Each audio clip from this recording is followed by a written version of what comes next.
Talking about the Blackhawks and Connor Bedard, we talk about it in football a lot, what a player means to the spread, like how many points is a player worth. And my buddy Todd Cordell, who works for The Score, he is hockey, mainly hockey, he does other sports, but mainly hockey. And so I texted him, I said, how many points do you think Bedard will bring to this team? If we're talking points, win totals, which aren't out yet.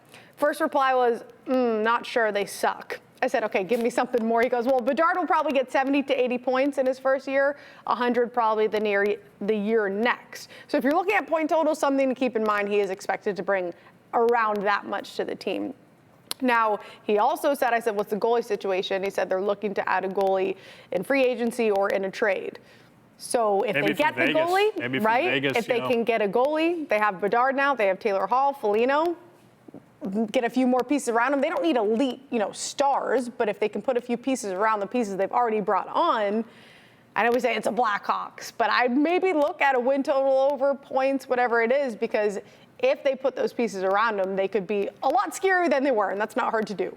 Last year they had no talent, right? None, especially after they traded Patrick Kane. Right. I mean, that was a team that was literally trying to go to the top of the draft. They got lucky with the ping pong balls to get to number one, but once Kane was gone and Taves couldn't stay on the ice, he came back a little bit later in the season, but wasn't effective. When you think about Bedard and Taylor Hall, I mean, those two players alone are worth more than any of the guys that they had last year closing the door on that season. And I will be curious to think about this point total. Last year, 66.5. And as bad as they were last year, finished with 59. Right. So knocking on the door.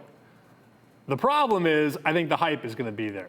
I mean, already night number one, Chicago is playing the Penguins. Yeah. So the problem with that is that I don't think you can open a point total anything lower than 70. Right. Because it would get bet up by sharps and then the public would bet over. So I'm going to guess like 75.5.